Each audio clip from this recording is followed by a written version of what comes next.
Hi అండి, welcome to my channel Shravani spicy kitchen. నేను మీ శ్రావణి. ఇవాళైతే నేను బాగా క్రిస్పీగా కరకరలాడేటటువంటి దొండకాయతో పకోడీ చేసి చూపించబోతున్నానండి. నార్మల్గా అయితే క్యాటరింగ్ వాళ్ళు సప్లై చేస్తారు కదా, అచ్చం అలానే ఉంటుంది క్రిస్పీగా. తప్పకుండా అయితే ఇంట్లో మీరు కూడా ట్రై చేయండి.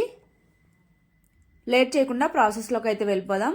ముందుగా అయితే నేను ఇక్కడ చూపిస్తున్నాను కదా, అలాగా దొండకాయకి చివరల్లా కట్ చేసేసి 4 భాగాలుగా కట్ చేసుకోవాలి. సన్నగా కట్ చేసుకున్నాక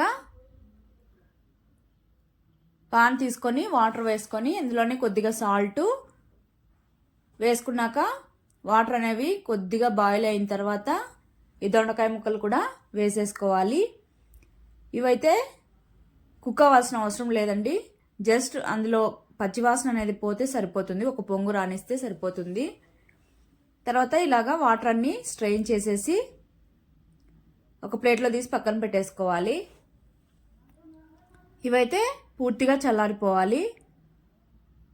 అలానే ఇందులో వాటర్ కూడా లేకుండా ఒక క్లాత్ మీద ఇలాగ మొత్తం పల్చగా స్ప్రెడ్ చేసేసుకొని ఫ్యాన్ కింద కాసేపు ఆరబెట్టుకుంటే సరిపోతుంది.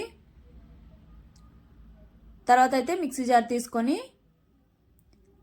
పచ్చిమిర్చి అలానే అల్లం కూడా వేసేసుకొని కచ్చపచ్చగా మిక్సీ పట్టేసుకోవాలి.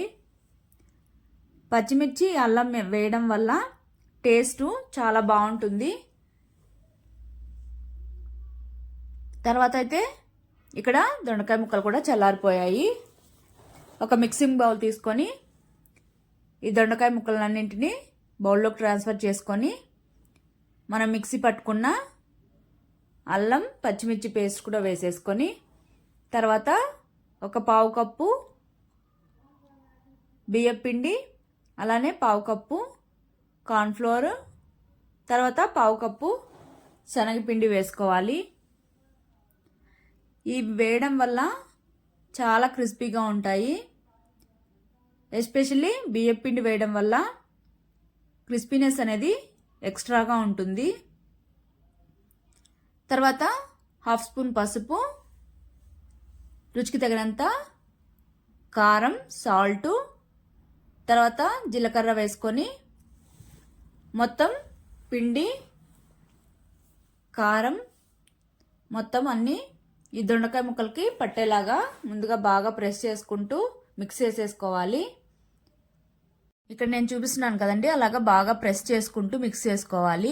ఇలా చేయడం వల్ల మిగిలిన తేమ ఉంటే పిండి మొత్తం అబ్జర్వ్ చేసేసుకుంటుంది. ఆ తర్వాత జస్ట్ ఒక పావు గ్లాసు స్ప్రింకిల్ చేసుకుంటూ వాటరు లైట్గా అంటే డ్రైగానే మిక్స్ చేసేసుకోవాలి. మిక్స్ చేసుకున్న తర్వాత ఆయిల్ అనేది బాగా వేడిగా ఉండాలి. అప్పుడు వేడెక్కాక మంటనైతే లో ఫ్లేమ్లో పెట్టేసుకొని పకోడీలాగా కొద్ది కొద్దిగా వేసేసుకోవాలి. వేసుకున్నాక గరిటెను వెంటనే పెట్టకుండా కొద్దిగా ఫ్రై అయ్యాక అటు ఇటు తిప్పుకుంటూ మంచిగా కలర్ వచ్చేంత వరకు ఫ్రై చేసుకోవాలి. ఈ దొండకాయ ముక్కలు అనేవి బాగా ఫ్రై అయితేనే క్రిస్పీగా ఉంటాయి, లేదంటే మెత్తబడిపోతాయి. కాబట్టి మంటను లో టు మీడియం ఫ్లేమ్లోకి అడ్జస్ట్ చేసుకుంటూ బాగా కలర్ వచ్చేంత వరకు ఫ్రై చేసుకోవాలి. చేసుకున్నాక తీసి పక్కన పెట్టేసుకొని మిగిలిన దొండకాయ ముక్కలను కూడా ఈ విధంగా పకోడీలాగా వేసేసుకోవాలి. ముందుగా అయితే బాగా వేడెక్కిన తర్వాత ఆయిల్ వేసామంటే సరిపోతుంది. వేసిన వెంటనే అయితే మంటను లో ఫ్లేమ్లో పెట్టేసుకొని ఈ విధంగా బాగా దోరగా వేయించుకోవాలి. ఇలా వేయిస్తే క్రిస్పీనెస్ అనేది చల్లారాక కూడా అలానే ఉంటుంది.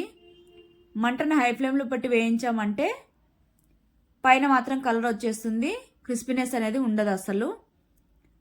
మనం వేయించుకోవడంలోనే ఉంటుంది. తర్వాత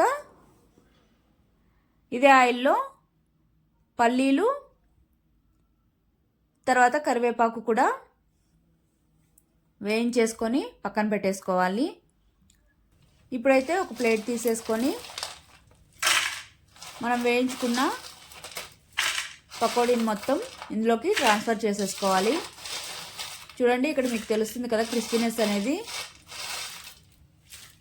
భలేగా కరకరలాడుతూ భలే ఉంటుందండి. అందులోనూ ప్రాసెస్ కూడా సింపుల్గా అయిపోతుంది.